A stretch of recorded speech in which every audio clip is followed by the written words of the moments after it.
University.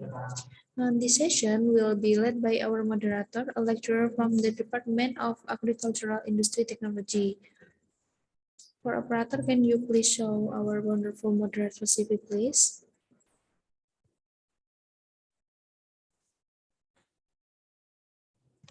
Okay, thank you. I would like to introduce Mr. Imam Nugroho. Mr. Imam received his master from Synthetic Biology and Biotechnology, School of Biological Science, the University of Edinburgh, UK. And he received him bachelor from Biological Science, Faculty of Biology, Universitas Gadjah Mada. And Mr. Imam also has some achievements such as published paper and also Best Paper Award on the second Biomic Conference at 2019 and also Best Innovation Award in the Asian Paper Competition in ICAS Conference in 2015. Okay, to Mr. Imam, the time is yours. Thank you very much for such a kind introduction. So good evening, ladies and gentlemen, and maybe good afternoon or maybe good morning in some parts of the world from the participants outside Indonesia, maybe from Africa or maybe from South Korea, and also from, I think there is someone or several other people from India also. So again, this is the fourth summer course held by the Faculty of Agricultural Technology, Universitas Gadjah Mada, Indonesia. And this year summer course theme is Smart Agroindustry, Smart Technology in Agroindustrial sector, such as a concept and implementation. Firstly, I want to convey the greatest appreciation to all participants that you are all still staying with us here in this virtual space. And maybe I want to say that I'm sorry that maybe in the part of our session, our connection, my connection is maybe not so good because I'm outside of campus right now. But I hope that the connection will stay in a good shape so that it will not disturb our session today. In this evening, I will be moderating the session, but firstly, I will kindly remind you about several matters. And the first, please kindly check regularly for tasks or assignments that have uploaded in our learning management system called ALOG. And then the second, please do not forget to follow our social media. That is Instagram at summercourse.ftpugm, so that you can share your experience here today during our summer course session. And please also do not forget to mention and tag our account in your post. And then before I introduce our distinguished speaker for this session, I will also remind you that this session will be delivered in English for about 45 minutes to maybe 60 minutes. And I will invite several questions raised by the audience to be addressed and discussed during this session.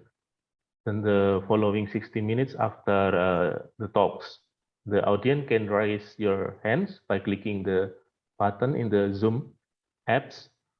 And also for the Indonesian students or people, the question can be asked in Bahasa Indonesia, and I will translate it for you so that the speaker and everyone here can understand it. And then, well, right now our distinguished speaker has joined our session. Please welcome Assistant Professor Thanit Puthpongsiriporn, Ph.D. It is a pleasure and great honor for having you here, Professor. And I hope that you are healthy at the moment and also happy. And for your information, Professor Thanit is a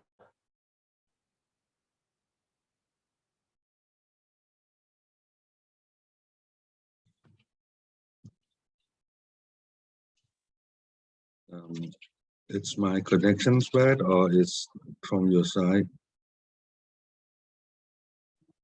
I think the connection of the moderator. Yes. Okay, participants.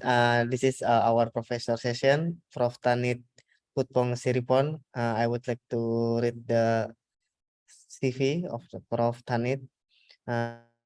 He is graduate. He has graduated from Ph.D. In University of Pittsburgh for doctoral, and then Master of Science, same University, Pittsburgh, and his expertise in database, data mining, and LP optimization. It's very interesting. For we are talking about this, and he has a lot of publication also. And then we can start our session with Prof. Thanit. Prof. Thanit, time is yours. Okay, thank you very much for your kind introduction, and it is my pleasure to be here with UGM. I have been there once. It's a very lovely city, lovely university, and hopefully someday in the future I'll be able to have another visit. Okay, and today my topic will be food product traceability. So let me share my screen. Second.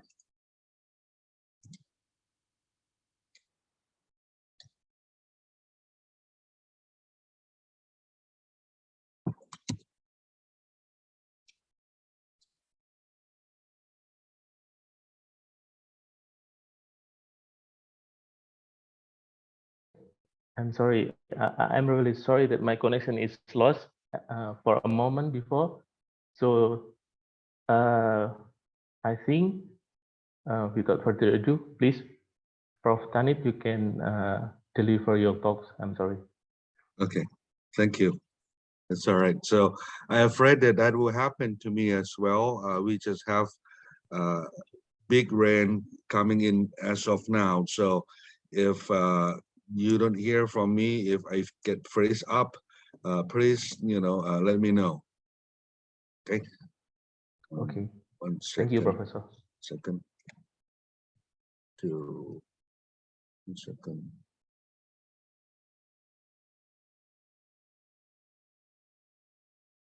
There. Okay. So before we get into the traceabilities, I want to mention one benefits of traceabilities, which is something that is very important. And traceability will be a fundamental, foundation for this current government policy, which is the BCG economics. Okay, B for bio, C for circular, and G for green. So in Thailand, since last year, our Prime Minister has made an announcement, of his policy that we have to, we as a country have to pursue, have to promote this BCG economy. And there's a link, from a Thai government agency, and it is, in English. The link is up on the top. Okay, and can you see my mouse? Yes, right? Yes, Professor. Okay, thank you.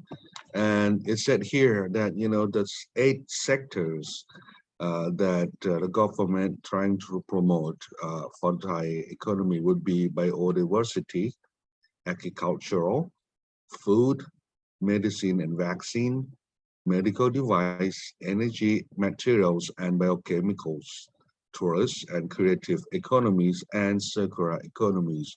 And today we'll be focusing on the food and agriculture. Okay. And here's something, the challenges that people, business operator have to face in order to make sure that their business practice aligned with the sustainability goal. Okay, and I have here from sourcing to transformations to delivery. Also, we go beyond delivery to value proposition, customer and product use, and then toward the end of its life cycle will be reuse, recycle, and return. And as you can see here, there are many things, okay, that we have to try to overcome. Okay, for example, for the sourcing, okay, we want to make sure that we use renewable resources. Okay, also we want everyone get paid fairly. Okay, also you want to make sure do not create or damage the environment. Okay, you will reduce the amount of toxic substance used in the process, and also, okay, you have to make to have a concern on the greenhouse gas emission.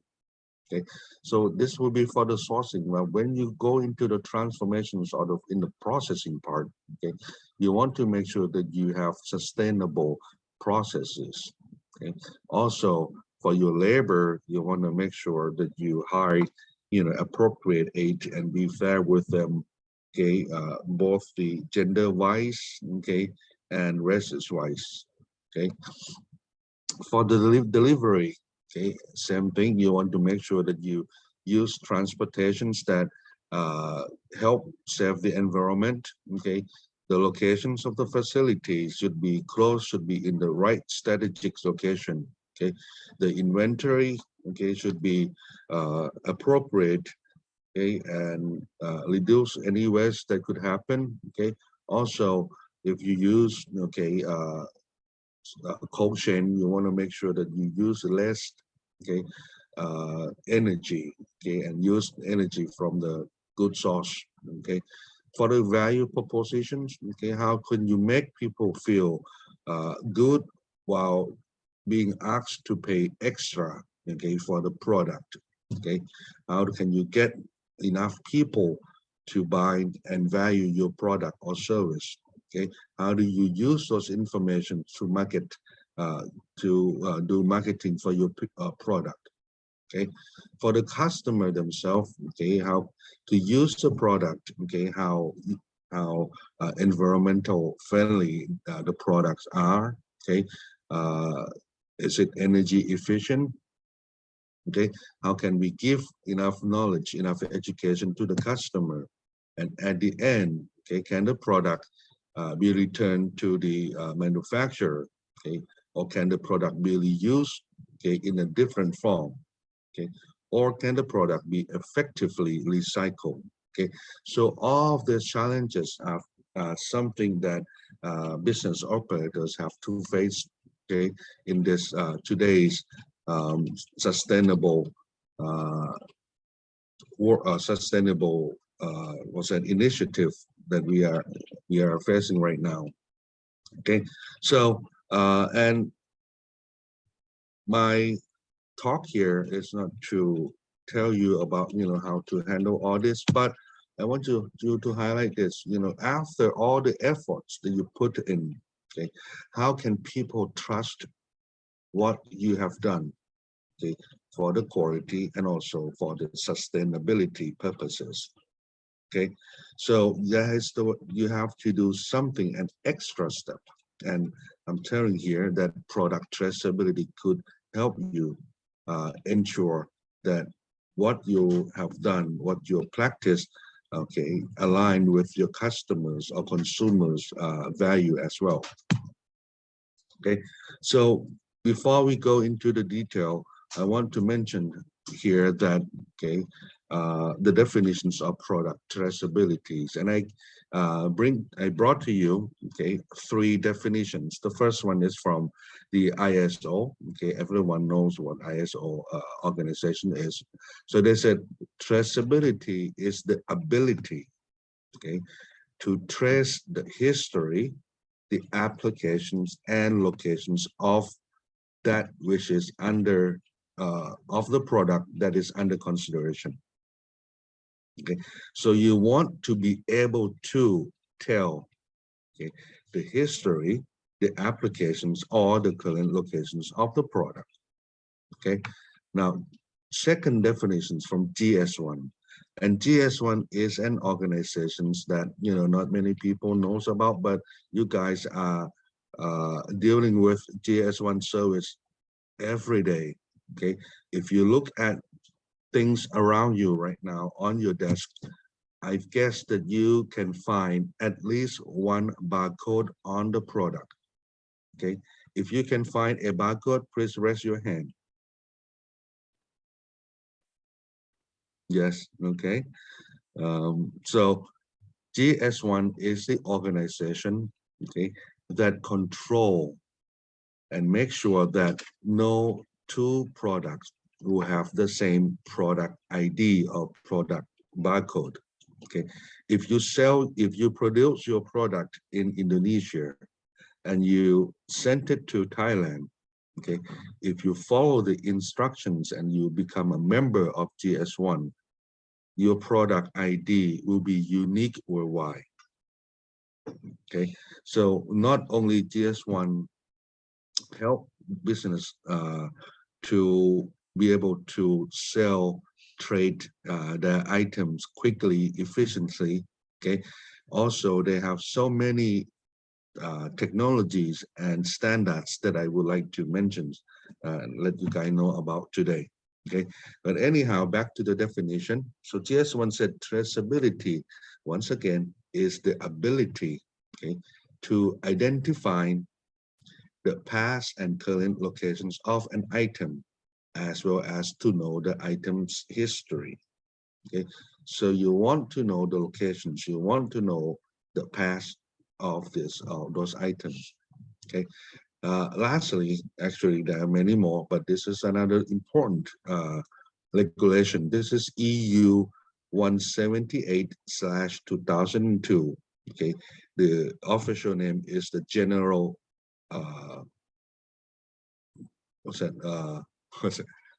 General Food Law. Okay, so they said the traceability is the ability to track, okay, food producing animal or substance that will be used for consumption. So they want to be very specific because this is the general food law. Okay, so when they said food law, it's not only concerned about human food, but also animal food as well, and we call them feed, right? Also any other animal, okay, that will be used for food producing. Also substance that will be used for consumption. So anything that people or animals will eventually consume, they want to be able to track all those, okay, and track them through all stages of production, processing, and distribution. So throughout the supply chain. Okay, so at the end, if you compare these three, so basically, okay, traceability is the ability to tell the past, okay, and also the current location, okay, of whatever items that you are interested in. If you are in the non-food industry, then we can also track our product as well using the same concept here. Okay, but for EU, they focus on the food products. Okay, one more thing, you see the term tracking and tracing, okay, in those definitions. So people has come together and agree, okay, on the definitions of tracking and tracing.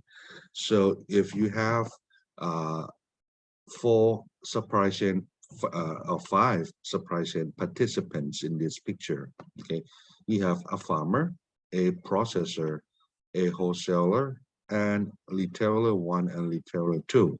Okay, farmer produce a product, okay, processor use product A to convert into product B, and then sent or shipped it to wholesaler, and wholesaler will resell those products, okay, to resellers. Okay, so when you want to know the source of the product or the history of the product, we call it tracing. Okay, you get going from the downstream to upstream. Okay, you want to know the history, you want to know where it came from. Okay, now on the opposite side, okay, if you want to know the current locations of any product using the information that you correct, okay, so you will call that tracking. Okay, so tracing is from downstream to upstream, and tracking will be from upstream to downstream. Okay, now this is a more complex, more complex supply chains examples that I want to show you. Okay, so same thing. Okay, we can have farmer, processor, wholesaler, and reseller. Okay, in the blue line on top. Okay, when a farmer sell all of its product, okay, to the processor, and the processor use only one source of raw materials and sell to produce some product, sell to only one wholesaler, and that wholesaler has only one reseller.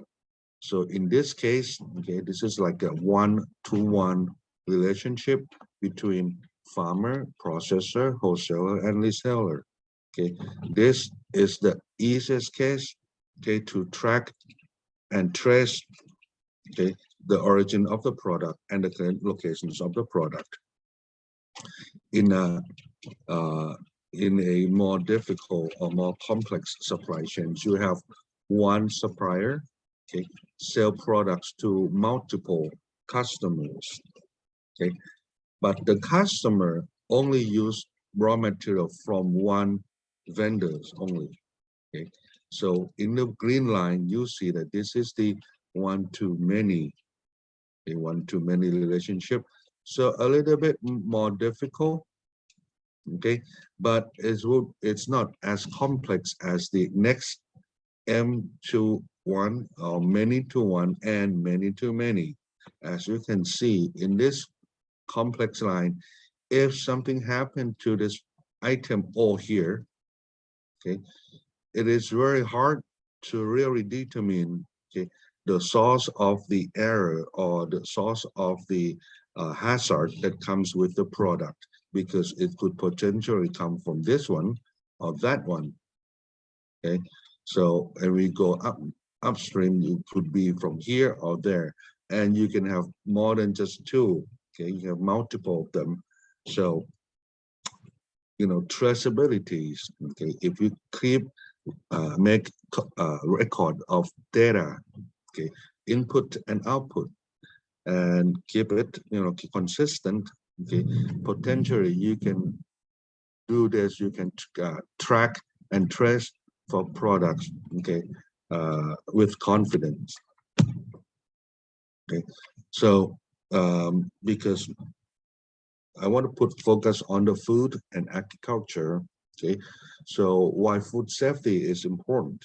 Okay, because right now there's an increasing trend of unsafe food. You hear about, you know, news of people get sick from consuming, you know, not good product all the time. Okay, not only that, because we have better transportation systems. Okay, food produced in one village can be sold throughout the country. Okay, food produced in one country can be sold throughout the world. Okay, if something bad happened, if we do not have a way to really tell where the products are, okay, or where the product came from, we're not going to be able to stop, okay, hazard, dangerous product to, from reaching consumer, you know, market. We have complex food chains and globalizations. Okay, also we have huge impact on economics. Something bad happened, okay, it has, you know, it incur so high of the cost, not only to the company, okay, but also to the government, okay, both local and national wise. Okay, so with all this problem, okay, you have rules, regulations, laws from different countries, and we do not have the same set of requirement on traceabilities, but okay, each of them, okay, are based on the same principle of emphasizing the food safety and trying to prevent, okay, dangerous product from reaching consumer. Okay, And here's an example, okay, a publication. It talks about the result, the impacts of traceability, okay, at a chocolate factory. Okay, we have the number of recalls down almost 100%. Okay, the cost of the farmers reduced by 10 to 15%. Okay, raw materials get rejected or returned back, down by 10%. Spoilage down by 5%. Okay, devolution of lots, okay, down by 80% because you know where the products are. Okay, you can try to implement the first expiration in first out or first in first out. Okay, the production is very interesting, up by 200%. Okay, where how capacity increased by 10 to 15% because of having traceability implemented in that particular factory. Okay. Next, I would like to talk about one step back and one step forward principle. Okay, so one step back and one step forward principle is based on the requirement from EU 178/2002, the General Food Law. Okay, the detail is in Article 18. This is the article that talks about traceability requirement. Okay, but I summarize it to that, all supply chain participants, okay, you have to record what product that you receive from your customer, in what quantity, okay, and where do you keep them, when, okay, and when you send out products from your facility to your customers, okay, you also have to record who received what, in what quantity, when, and how. Okay, so when you record about the source, okay, the history of your raw materials, that will be one step back. And when you record, okay, the destinations where you look who received your finished goods, that will be one step forward. So you are required by the law in the by the EU that you have to maintain records of people who send items to you and people whom receive items from you. Okay. Also from EU as well. Okay, EU number 931/2011. Okay, this is a guideline issue to give extra explanations on what kind of information that you're supposed to maintain when we talk about traceability. So you have to give accurate descriptions of the food. Okay, also the volumes or quantity of the food. Okay, name, address, contact info of the dispatching food business operator. So who is sending them? You need to be able to contact them. And if the dispatching business operator is not the owner, okay, of the product, then you need to also record the information from about the owner. For example, it is possible that I would like to have, a container of, let's say, frozen chicken fried rice. Okay, I press an order to my vendor A, but vendor A could potentially hire an OEM factory, right, to make the production for me. So that OEM will be the one who shipped products to me. That will be the dispatching participant, supply chain participant, but the owner will be vendor A. So both of them, okay, we have to share responsibility in case that there's something wrong with the product. Okay, and you have to do that as well on the dispatchings on your selling side. So every time when you ship something out, you have to keep, same thing, the accurate descriptions of your product, okay, the volume, the quantity, the name, contact info of the receiving or the owner, your customer. Okay. Also, okay, they put some additional detail that, you know, all the informations that we discussed in the first paragraph, okay, must be made available, okay, in additional to any relevant provision. So this set of information does not supersede, okay, previous requirement, but yeah, this has to be additional, you know, information. Number 3, okay, those informations must be updated, okay, on the daily basis, meaning that you cannot keep, okay, information somewhere and postpone the recording or, you know, putting them into record until the end of the week. You have to do this every day. Finish the data recording day by day. Okay. Also, you have to keep those information until at least, well, to keep it at least available until you can be sure that product has been all consumed. Okay. So if you talk about fresh product, okay, fresh fruit, okay, could be a week, could be a month. Okay. If you're talking about shield food, okay, it could be 2 months, 3 months. Okay. If you're talking about frozen food, it could be a year, 6 months, 1 year.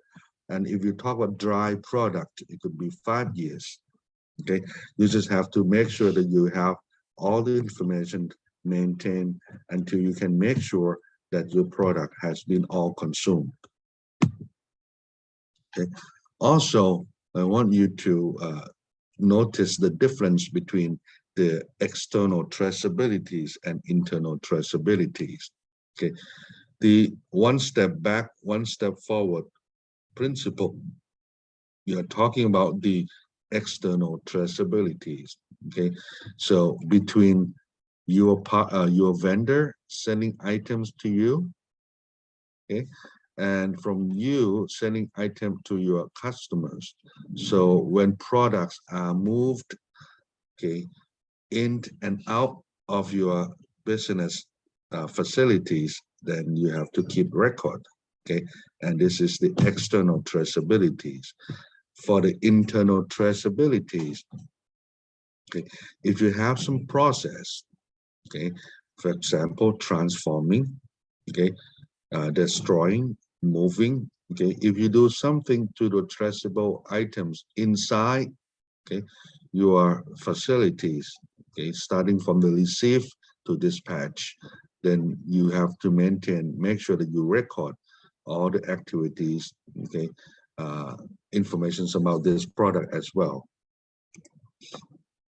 Now, in order to have the traceabilities, okay, GS1 has come up with technologies that are fundamental for traceabilities, and I want to mention 3 of them.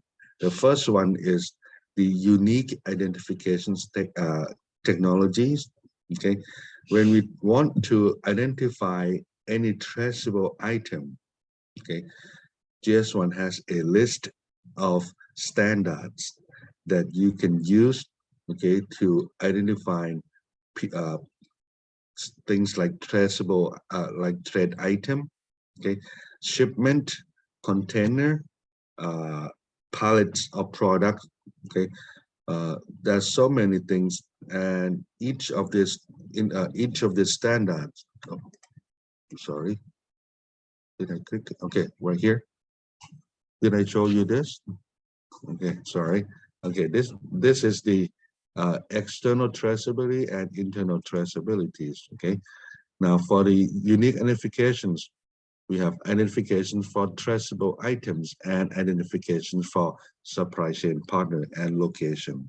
Okay, for people allocations, GS1 recommend that you use GLN or global location number for the ID identification. So if you want to give an ID to your supply chain participants, okay, to your warehouse facilities, to your production facility, any location, okay, GS1 said use GLN and the detail of the GRN, you can certainly look it up, okay, from the internet. Now, on top here, we have ID for traceable items. Like if you're talking about products, okay, the barcode number that you see on your desk right now, okay, is called GTIN, Global Trade Item Number. Okay, and you should see 12 to 13 digits of number. Okay, for after you can identify things, place, and people, okay, then you want to be able to quickly capture the IDs that you assign to those traceable items, place, and people. Okay, so we are talking about another set of technologies, and this includes linear barcode symbologies. Okay, I'll show you a few of them on the next slide. Okay, also 2D barcode symbologies to hold more information. Okay, also we have EPC RFID, which is a standard for maintaining information in the RFID tags. Okay, and after you can capture those ID, then you can share, okay, information across department in your organizations, or you can share them to your business partner. And I have here EPCIS and GDSN are two standards that JS1 has developed for traceability. So identify, capture, and share are the three main key technologies that you would need in order to have traceability. This is a number, okay? This 13-digit number is called GTIN, okay? And this is GTIN 13. You can have GTIN 12, which contain only 12 digits, GTIN 14 that contain 14 digits. All the GTINs IDs, they are used to identify what kind of products.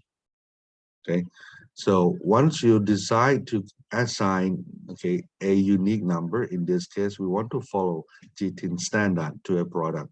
The next part for the capture, okay, you have to also decide, okay, what kind of barcode that you want to use in order to maintain, to hold this information. Okay, GTIN 12 is used in the US. GTIN 13 is used some in other places in the world. Okay, GTIN 8 is used for smaller product.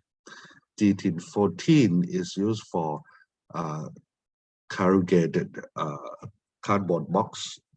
Okay, and once you put this barcode on the products or on the box, okay, when you scan them and you want to be able to share them, okay, and we want to make sure that other people, when see the message, understand what this is. So this is the EPCIS and also GDSN part.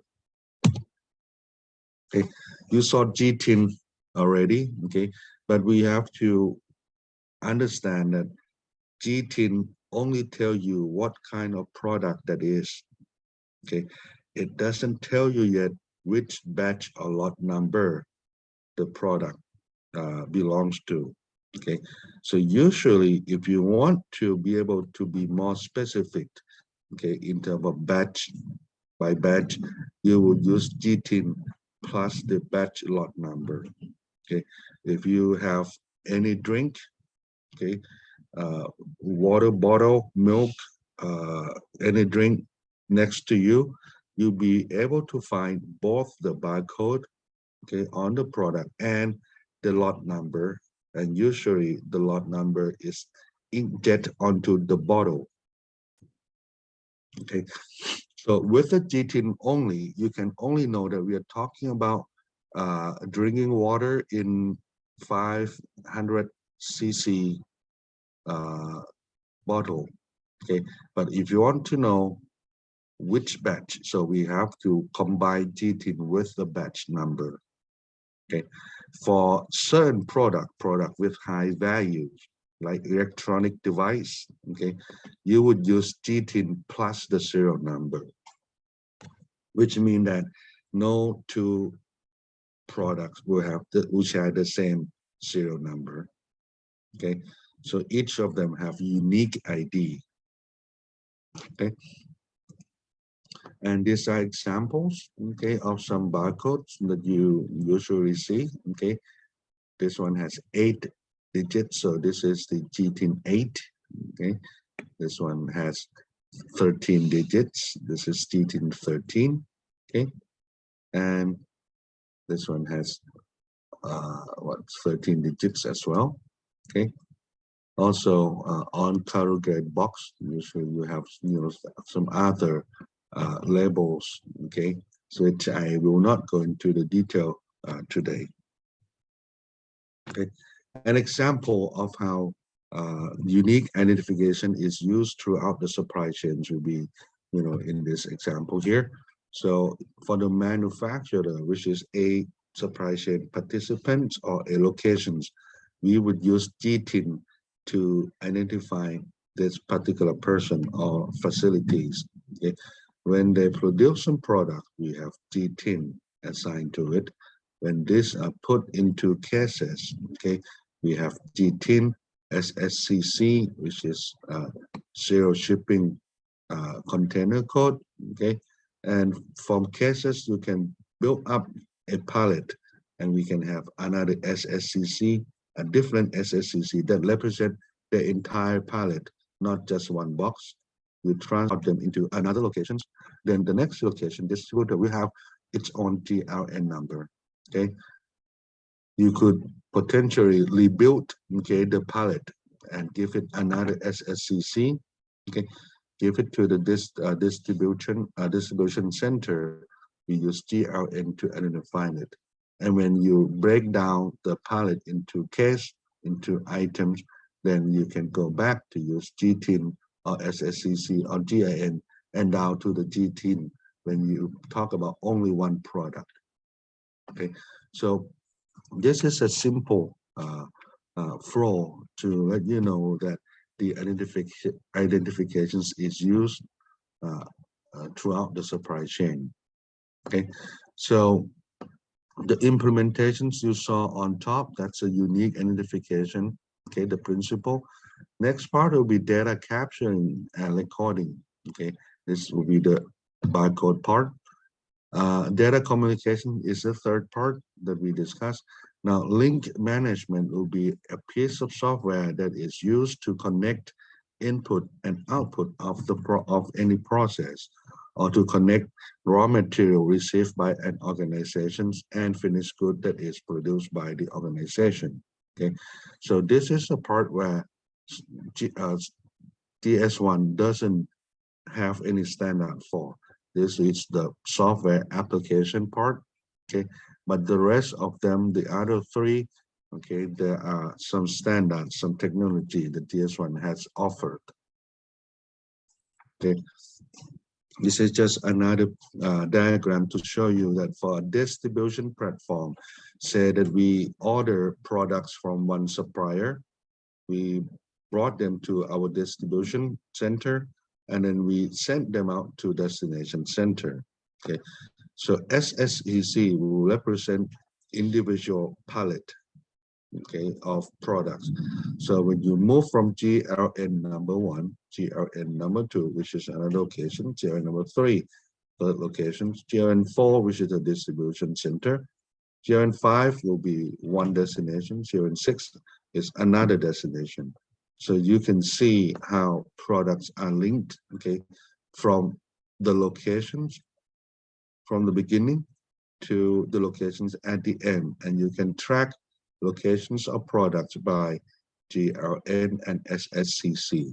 Okay, these arrows are the software applications that I mentioned earlier. Okay, this is a production business. So instead of brought something and resell them right away, okay, in this case you have to purchase raw materials, okay, and then use them to produce some finished goods, okay, and you can use those finished goods to produce something in addition. Okay, you will pack them from G10 lot 1, lot 2. Okay, G10 1, lot 2 is split into 3 G10 2 packs. Okay, and G10 two of them are packed into this SSCC7, which is a pallet.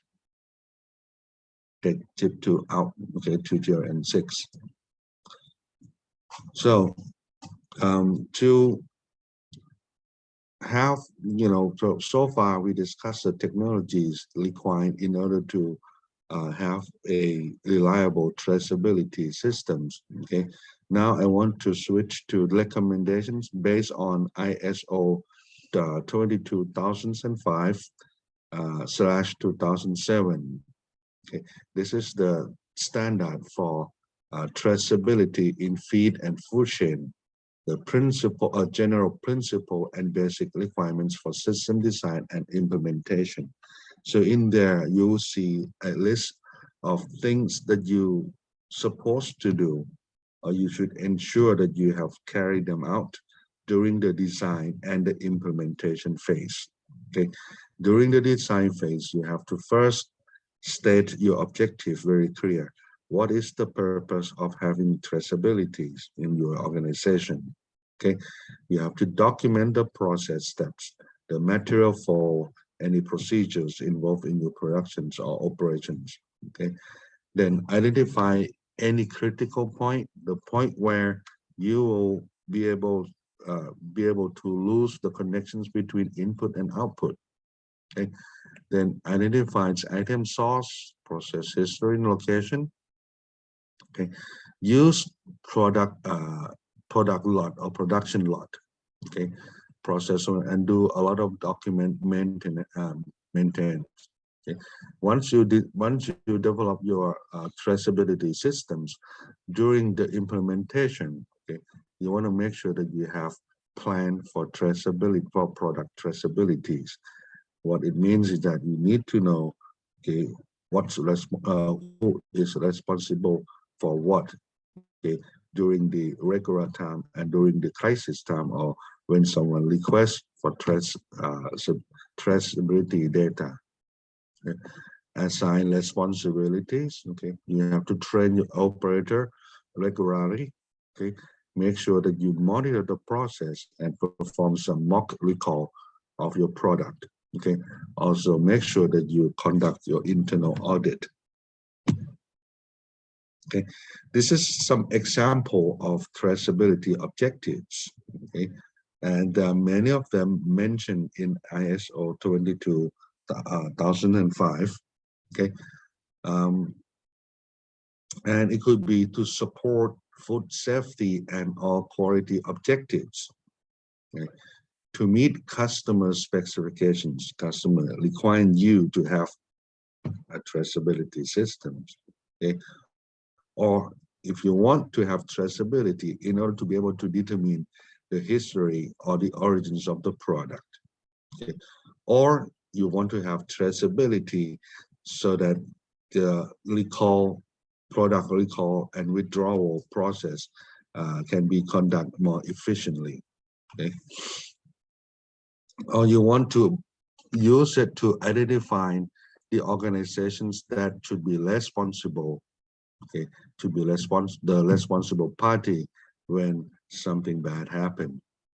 Okay, you want to use it to verify the specific information about the product. Okay, talk about wine that you want to make sure that they come from the same year that you put on the label. Okay, or you want to communicate information, okay, to your consumer. Okay, another thing. So there are many of them. Okay, but I want to summarize them into 3 parts. Okay, so for the industry, okay, for the business operator purpose viewpoint, they can have traceability as the evidence for food safety. Okay, and we call this compliance oriented strategy. Okay? You want to have it because someone requires you or asks you to do, and if you don't have it, they're not gonna accept your product. Okay, so compliant with customer requirements with law and regulations. Okay, so this is like you need to do. If you don't do it, you cannot sell. Okay, number two, you could have traceability in order to increase your customer service. Okay, higher quality. Okay, or you can have it aligned with the customer need better. Okay, this is what we call market-oriented strategy. Okay, just like the sustainabilities or BCG economies. We want to sell something good, something with history, okay, to our customers. So with the information, you can use it to do marketing as well. Okay, and lastly, okay, you want to have traceability in order to help you reduce cost. Okay, and we call this process improvement oriented strategy. Okay, if you pursue this part, okay, you would expect to have less recall, okay, or your recall will have less number of items, okay, and this is the origin, the start of the quality traceability systems or quality track and trace system. Okay, so this will be the part where you achieve, okay, the pinnacle of traceability systems. Okay, so you can have compliance oriented strategy, okay, to meet the requirement. You can have the marketing oriented strategy, okay, to serve your customer better, okay, or you can have process improvement oriented strategy, you know, to improve, to reduce costs in your organization. Okay, I have a list of traceabilities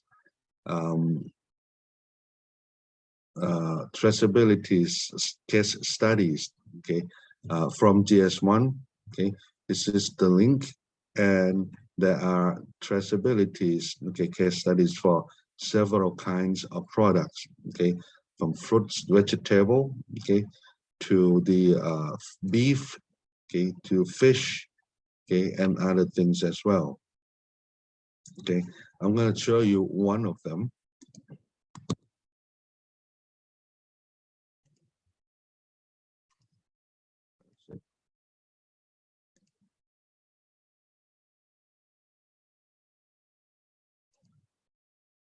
Yeah.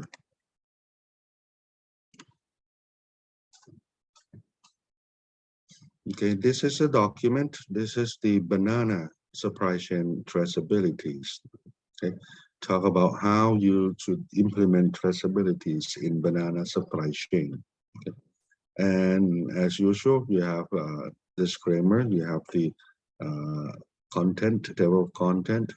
Okay, and first thing, okay, is for you to do is to first identify actors, the main actors in your supply chain. Okay, in this case, we have grower, packer, transport by truck, you have loading port, shipped, unloading port, ripener, and then retail. Okay, so these are the main actors in your supply chains. Also, you want to identify traceable items, okay, like the SKU, the field that we grow. Okay, when we pack them, we want to know the box, the pallet. Okay, when you transport those banana in boxes, you want to be able to track them by pallet or by container. Okay, when they are shipped to the loading port, you want to see the deck, the slot, okay, of the container on the ship or in the shipyard. Okay, when you unload, you want to be able to track them by box, by pallet as well. Okay, and for the ripener or the detailer, okay, you can track them by box and pallet. Okay, so once you identify who participate in the supply chain, what are the traceable items, then, okay, for each for each person, each participant in the supply chain, you can define the scope. Okay, what are the scope, the start and finish of this particular participants? Okay, what are the traceability data, like the field management record?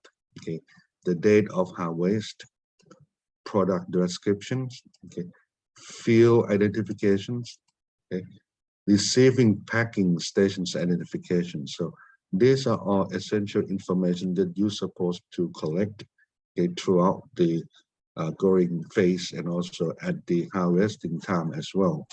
Okay, and in there they talk about, okay, what GS1 identifications should be used. Okay, and for locations they said use GRN. For trade items they use G10. Okay, same thing here for packer. What do we do? What the scope? Okay, what are the traceable items or traceable data? Okay, now for the standard, once you in the packing process, okay, now you need to have some extra in pieces of information like the global trade item number plus the batch lot number. And in this case, okay, this top first serial number from 007 to 417, this is the G10 or the product ID. Next part, okay, 4567BA, this is the batch lot number. And GS1 has a barcode that is capable of putting, okay, two pieces of information in the barcode. Okay. And when you ship them, okay, they recommend that you use SSCC as an ID for your pallet, for your boxes.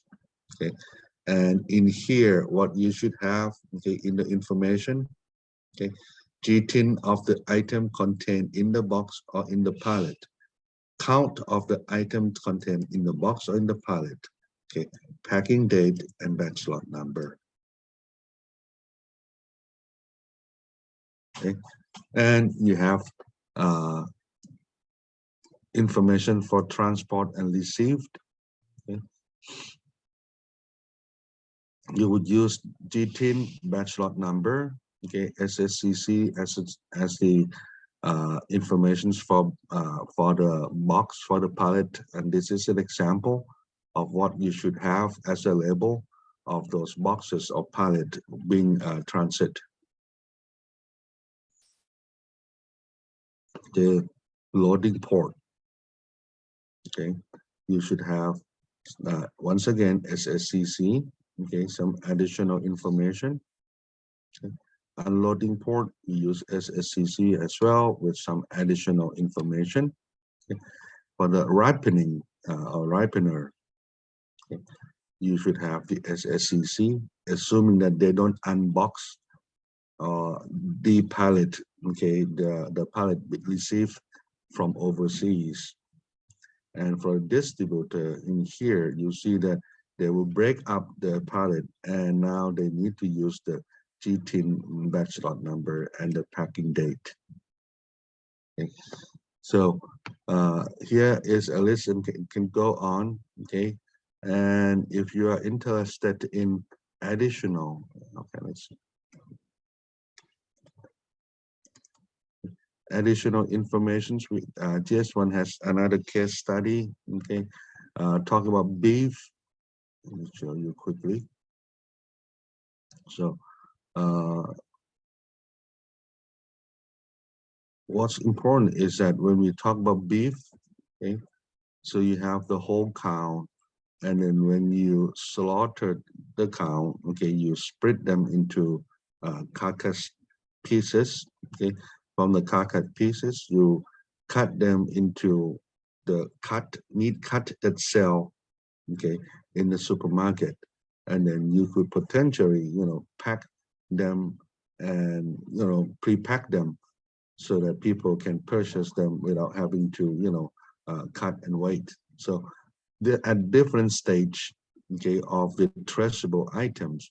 They have recommendations, what kind of barcode symbologies that you should use, okay, and what pieces of information that you should have, okay, in associated with this part of the of each stage of the cow. Okay, so I guess that I can go on, but then there are many case study that that you can take a look at. Okay, if you are interested. So at the end, okay, I want to summarize, okay, what I discussed here. We have many challenges, okay, facing the business operators in the sustainable trend right now, okay, and traceabilities can support, promote your organization sustainability policies, okay, by boosting transparency, okay, meaning that we can give people can be confident, okay, in your data, and also you can provide them data with speed, okay. Unique identifications, automatic data capturing, and data sharing technologies are the key components to your traceability system. Okay, a well-designed and constantly monitor traceability systems are the key for your success. Okay. I think that is about it, okay, for my lecture, and I'll be welcoming any questions if you guys have.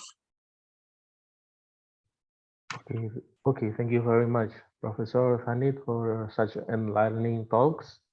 Now we will move to the discussion session. I would like to invite questions from the audience, maybe 3 questions first. You can put your question in the chat box, or you can raise your hand to talk directly to Professor Thanit. Anyone? I hope you are all still awake. I know it is hard to to stay alert, right, throughout the day. Throughout the day.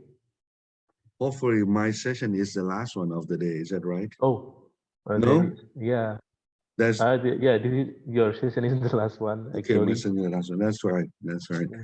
Okay, because I don't think that people can maintain their concentrations, after 5 o'clock. Yes. And I have seen that Dr. Khoiruzaki has raised Yes. a hand. Yes, Please, I'm your raise a question. hand. Yes, Professor Thanit, I would like to ask before I'm as a lecturer, I'm working in the company of banana and pineapple. Okay. And then after that, but not in supply chain, but in the human resources department.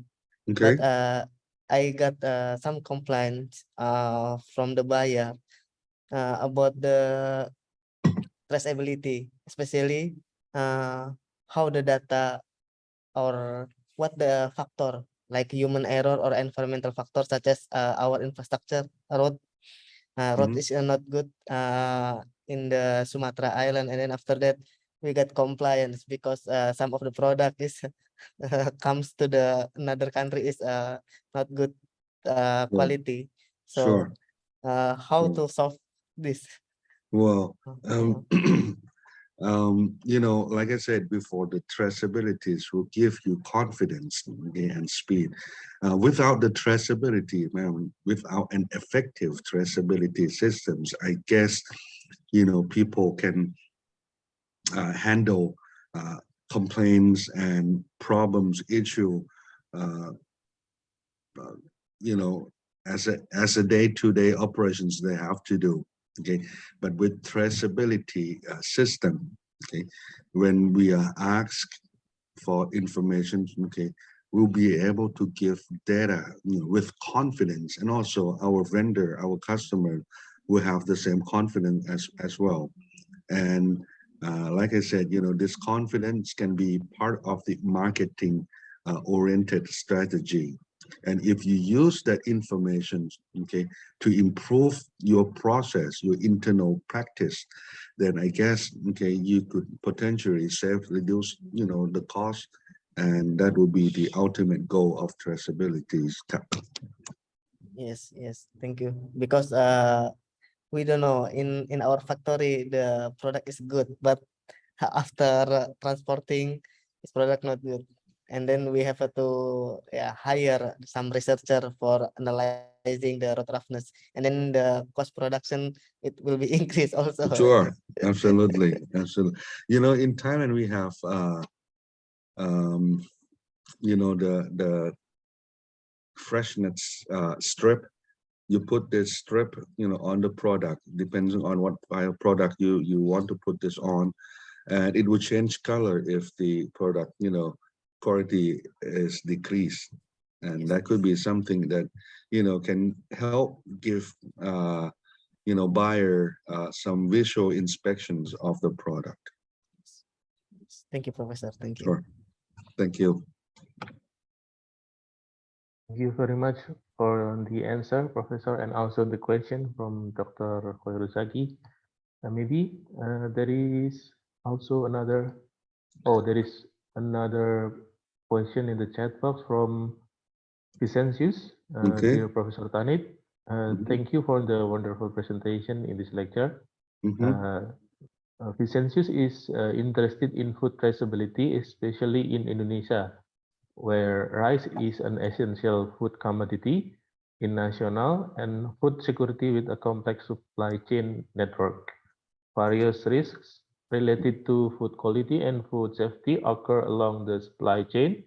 Therefore, a tool is needed to monitor the rice production process, such as smart IT, information technology system, based traceability system. How to build such a traceability for the rice agro-industry supply chain? So that is the question. How to build such a smart traceability technology? Thank you very much for the questions, and I'm glad that you asked. You know, when we talk about traceability, we usually associate it with a piece of software. Okay, if you go read, you know, regulations or standards from several organizations, they try to say that we do not require you to use computerized device, even though it will be much easier, okay, to cross-check or to retrieve information. But usually we can, if we have a system of recording information onto, you know, piece of paper, onto some form, and you maintain it and you'll be able to, you know, go back and forth with whatever you put in the paper effectively, then you'll be okay as well. But it is true that we are now in this, you know, 4.0 industrial era. So we try to convert everything into digital. And me personally, I like software as well. So right now I have an Indonesian student working with me. She is pursuing a master's degree at our department, and she is interested in implementing traceabilities in Indonesia as well. And based on her study, okay, most of the business operators recognize the benefits of having traceability systems. The major problem is the investment cost. Okay, so they want to have it, but then the obstacle is the cost, the investment cost. So what we try to do here is that we try to see, you know, how much is expensive or how much is reasonable for different size of organization. Okay, because, you know, 1 million could be inexpensive for one organization, but can be something that unaffordable for another organization. And also we come up with, we try to introduce some open source application, okay, for business operator as well. And we'll see if, you know, an inexpensive piece of software will be able to, increase the traceability in Indonesian manufacturers after this. I So, see. Thank you very much. thank you. Okay, thank you. Is that satisfying for Vicentius? Oh, I think maybe okay. Vicentius already. Thank you so much, Okay, thank you. Professor Thanit. Right. You're welcome. Okay. Okay. Is there any more question from the audience? Or maybe while we wait for another question, I want to ask about the food traceability that you have mentioned before in the chocolate factory, that it made an impact, so that a good food traceability make an impact so that less product recall and also increase of production. I want to ask you about how can a good of a food traceability system can increase the production. What is the relevancy here? Okay, so if you have good batch of raw material, okay, and you generate less waste, okay, so less waste mean more productions, right? And also if you coordinate with your suppliers, okay, exchanging informations and interact at this traceability information, then you could potentially have your production schedule planted well, better than in the past. So less waste, okay, better quality of raw materials and better plan help them increase the productions level 200%. Okay. Okay. Thank you very much, Sure. Professor. Sure. So maybe if such good food traceability made a good impact, and then maybe the consumer perceive that as the items that is produced by maybe producer X is safe or nutritious, so that they buy it more, something like that, maybe. Sure. Sure. And I talked to Indonesian students here as well, and they said, nowadays many product in the supermarket has QR code that you can scan and get more information about the product, and usually they are sold at the higher price than product without any information at all. So this can be a quick examples that with informations you can actually add value, okay, to your product as well. But it has to be trustable piece of information. If all the product has the same source information, then people won't pay attention to it, and it's not going to be useful.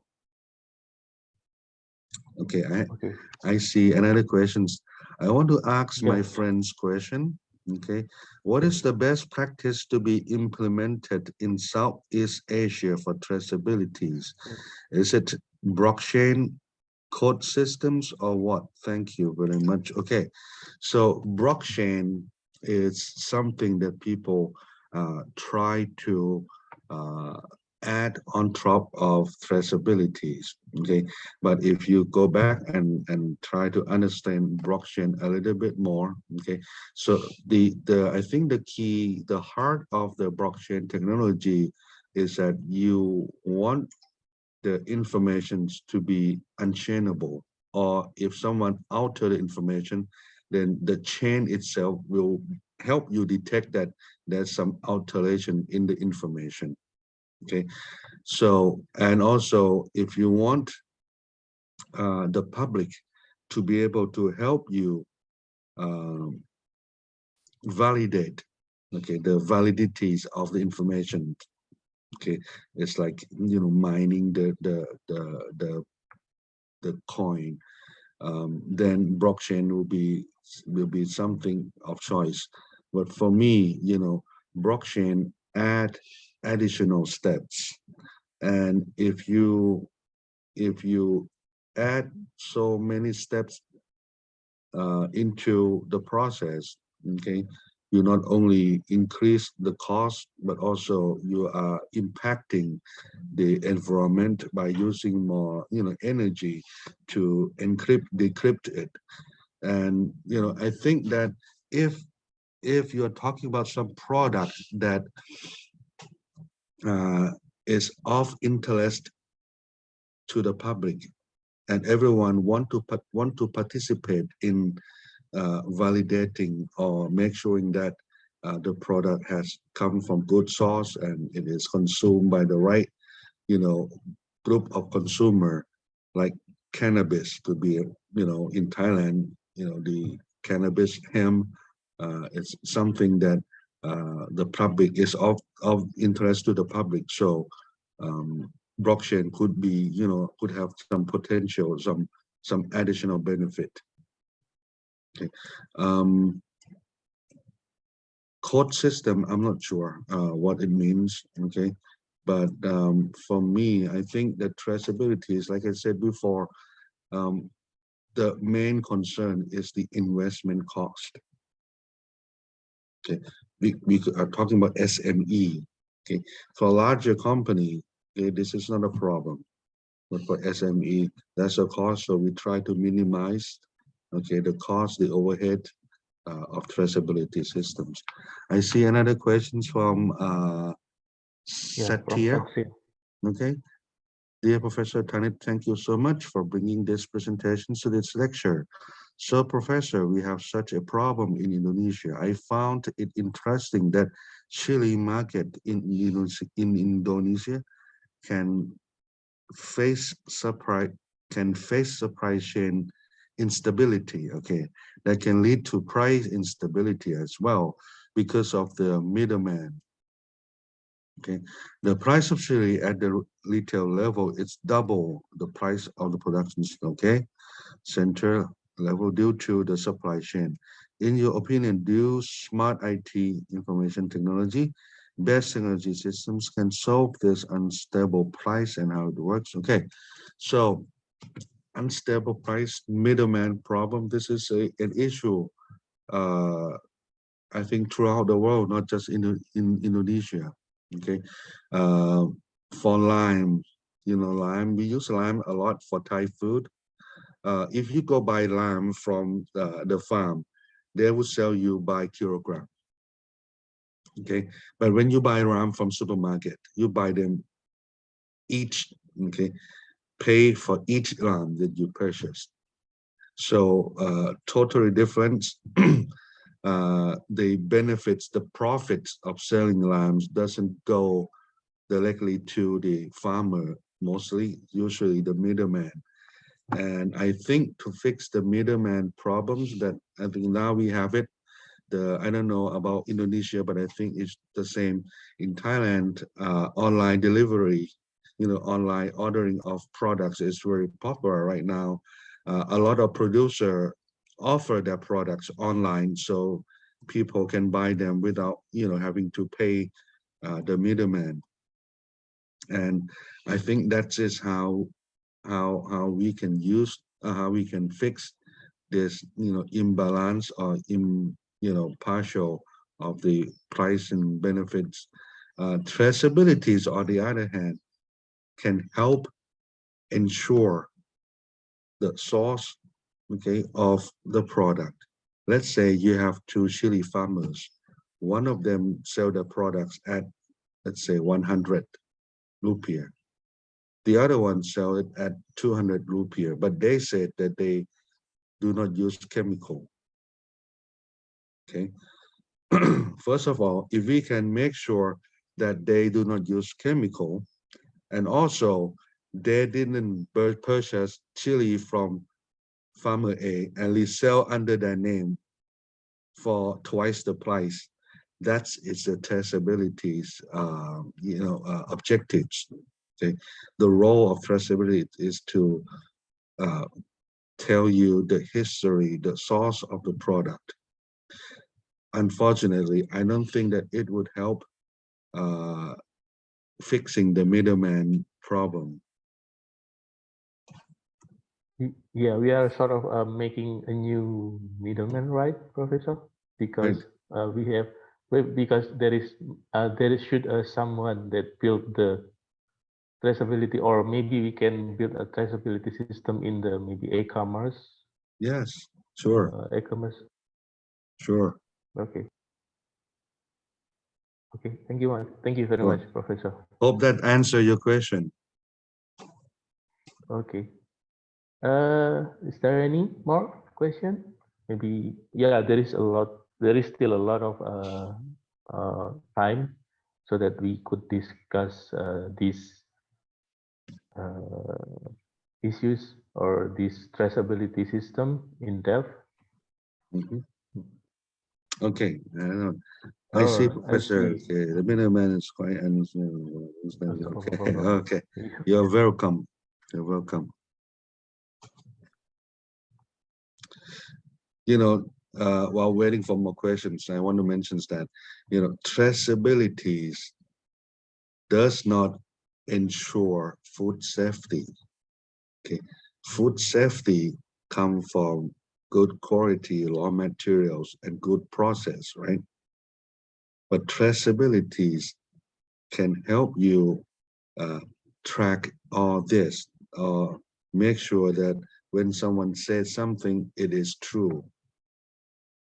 When someone said that they use raw material from very good source, okay, and traceability, which is a part that ensure that part, okay.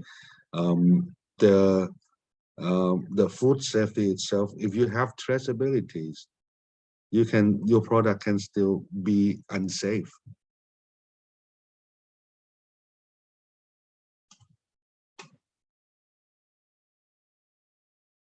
So that's the part where I try to, you know, separate several things. You know, a lot of people try to mix traceabilities with, you know, the food safety also. Blockchain is a technology, but it's not the traceabilities. Okay, so I got a lot of questions regarding blockchains and traceabilities. So it means that you're up to date. The person who asked me the question. Yes. Yes, Professor. I don't know. Maybe there is a response from Miss Ilmia Saliha about Okay, there's another one. Okay. Okay, dear Professor, thank you for the wonderful presentation. Is that it? Is that no, it's different. No, a different one. It's different. It's from Irfan Kamil. I'm interested in food traceability. Oh, no. Oh, there is a response from Ilmia Saliha, Miss Ilmia Saliha. Thank you, Professor. My friend want to ask more. Code system is a manual code. For example, a farmer have a harvest on month one from a lot one, and he is the 11th member of the group. So the code could be like 11/11/2000. I see. Would that be enough? Okay, we are talking about the batch number, batch lot number. Okay, DS1 doesn't have any standard for batch lot number. Okay, batch lot number assigning is the responsibilities of the business operator. You want to make sure they use the right system, that first, it doesn't create too much of the problem for you. Okay, and another important thing is that one batch should not encapsulate so many items. Okay, so when the listener said farmer harvest in month one, lot one, and he is the 11th member. So the first 11 is maybe the ID of the farmer. Okay. Yeah. The next one could be lot one. The next one could be month one, and then year. Okay, so this is a lot number. Okay, this is a lot number assigned by maybe on agreement of this group of farmers. What happened here is that if he make the harvest from several plots, if he has several plots of farms, if he harvests on the same day and he give this lot number to all the produce collecting on that same day, okay, potentially this lot number refer to products that come from from different sources. Something could happen to the produce, from one plot, and in another plot, you could have, better set of quality, but because you give them the same lot number, you're mixing them. So if both of them are good, that's fine. But if one of them is bad, then it could potentially, affect the quality of the rest of the batch as well. So this is why there's no standard in terms of how to give your product batch lot number. You have to think about, how much can you separate them, because a batch of product should be the result of the same process, go through the same, period, meaning that they're subject to the same set of quality. If there could be any variations in the quality, we should give them different batch number.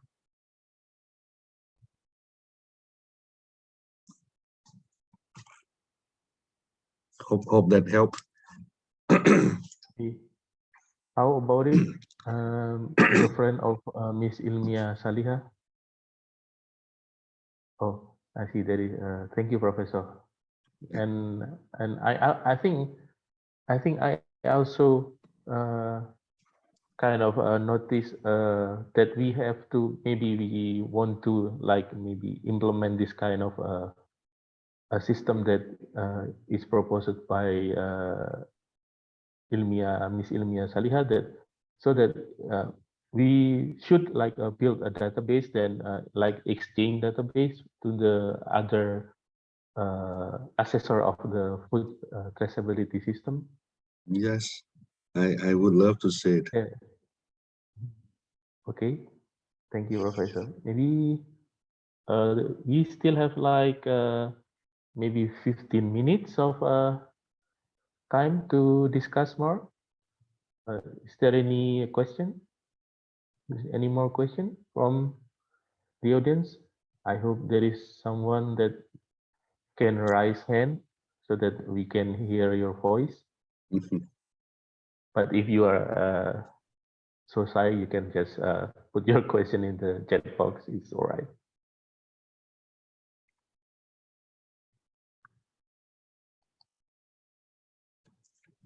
There are no more questions. Maybe let us maybe check.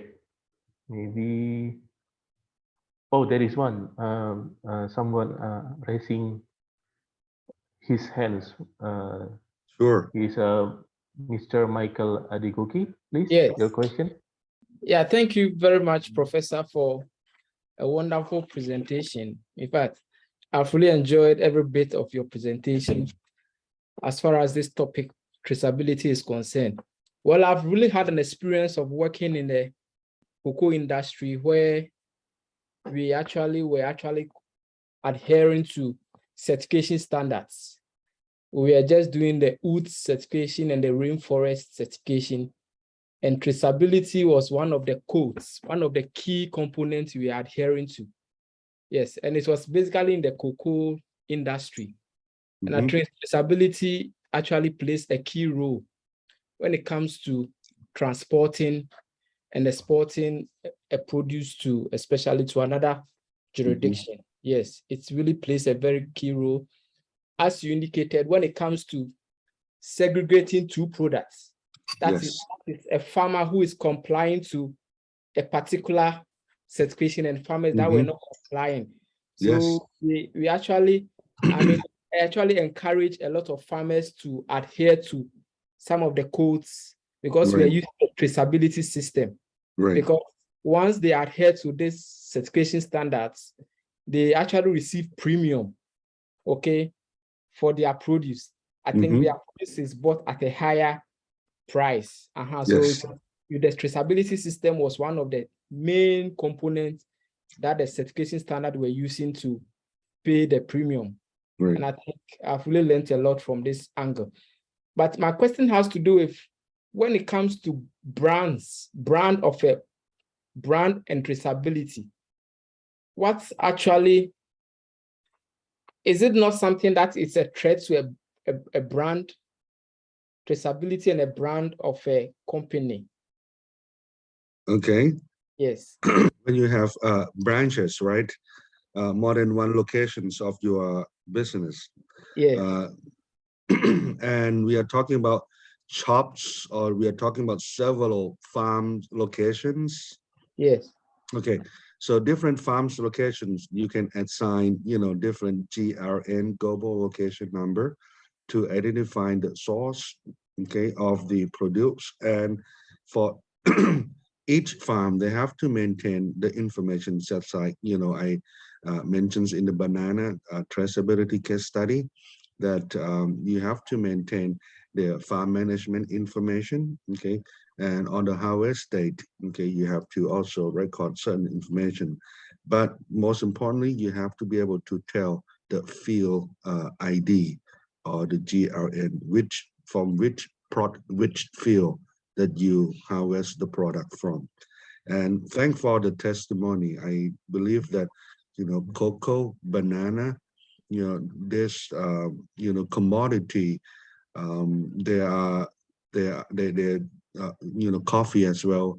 They're receiving attentions from markets around the world, that they want to make sure that the producer, use the right practice, okay, to make sure that this business will be sustainable in the future.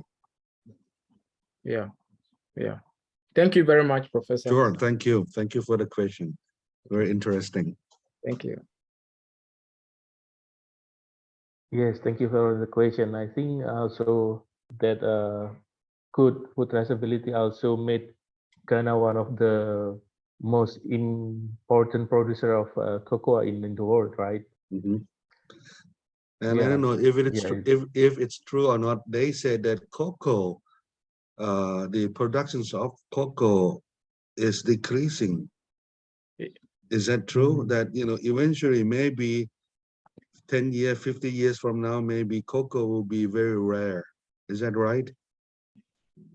Yeah, it's actually decreasing, but we are still ensuring that we sustain the production, because some of these areas are being overtaken by other activities. Yes, such as mining and all that. People are also mining such areas, and the production of cocoa is a bit challenged now, but we are trying to find measures to curtail such measures not to, affect our productivity. Well, thank you. Thank you for the information. Yeah, welcome. Maybe to add a small of information for us. In case of a cocoa productivity in Indonesia, our plantation is quite old right now, because the tree is about maybe the major producer of cocoa in Indonesia. They already planted the cocoa tree about 20 to 25 years ago. So we are kind of make a program to rejuvenate the plantation, so that our productivity can be more stable, something like that. I remember when I visited, UGM, there's a chocolate shop, right? A chocolate shop that sell, chocolate products, and I think that it's one of the, gift shop for people before going back home. This is the one that you would stop.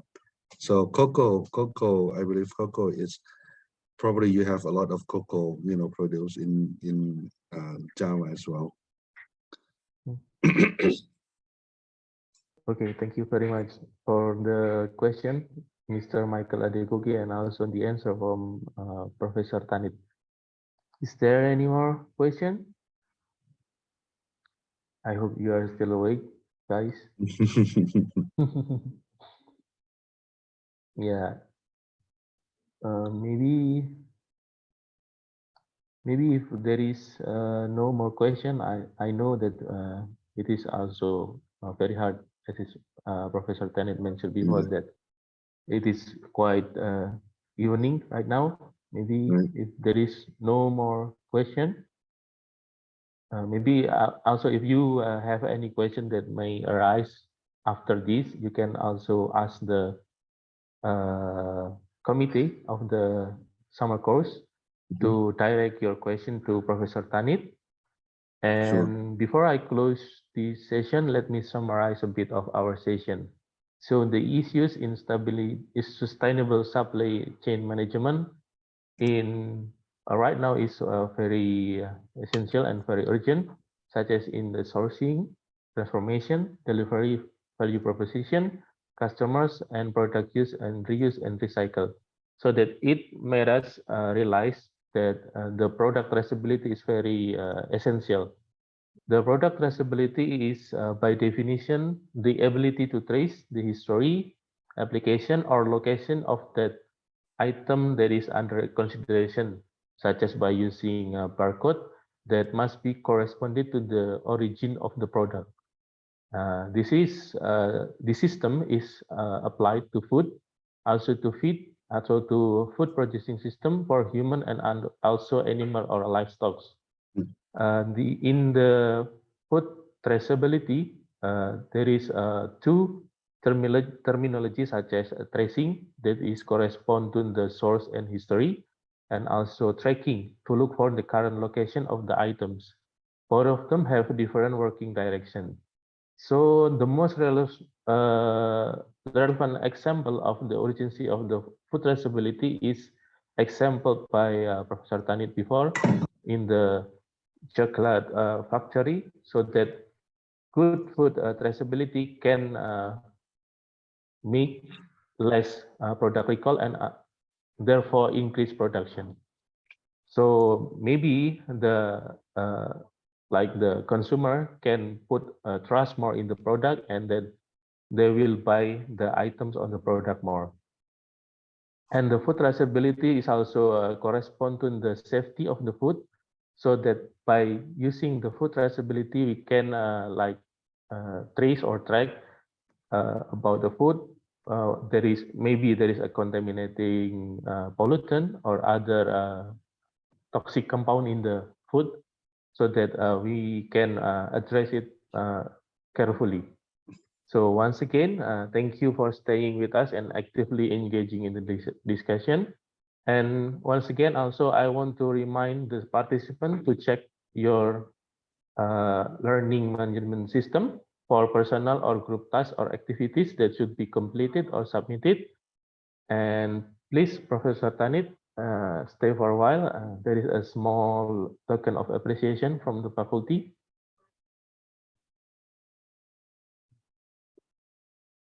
There is a certificate for speakers. Okay. It is given by our dean, Professor Eni Harmayani, to Assistant Professor Thanit Puthpongsiriporn. Thank you very much for such inspiring talks, Professor. Thank you. You're very welcome. Yes, I hope our session is fruitful one, and I'm sorry for our mistakes that I may made during this session. I give back the session to the MC. Thank you. Okay, thank you, Mr. Imam Bagus. Before today's session will end, we will take a photo together. So please, for all the participants, can you open your camera?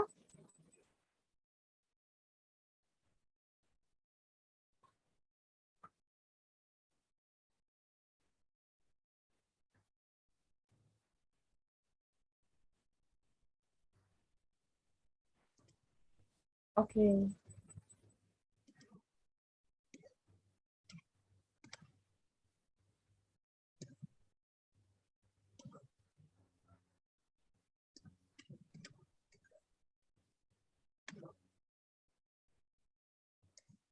Okay, the first slide. 1, 2, 3.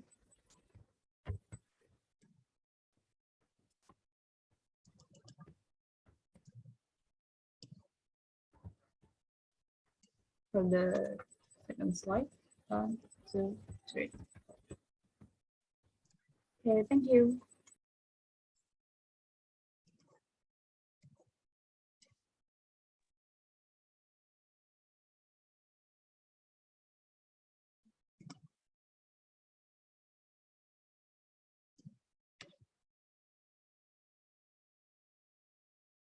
Okay.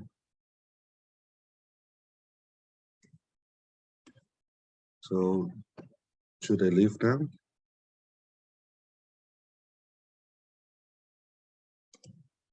I think you Okay, can good. leave, Professor. Okay. Thank you. Thank you very much much. once Thank again. you very much, Professor. Okay, I will thank you so much for. And I would like to appreciate Mr. Imam for being a good moderator in this session. For operator, can you Thank you please very show much. our moderator certificate, please? Okay, here's the certificate from us. Please give a big applause for our moderator and lecturer. And for all the participants, I kindly remind you again to please fill in your attendance in ELOG or link in chat box below, and don't hesitate to follow our Instagram account at summercourse.ftpugm. Okay, that's all synchronization for today. I know it's such a long day, but I appreciate all participants for staying with us today. Also, I would like to inform you that today's lecture record will be in a log after this. So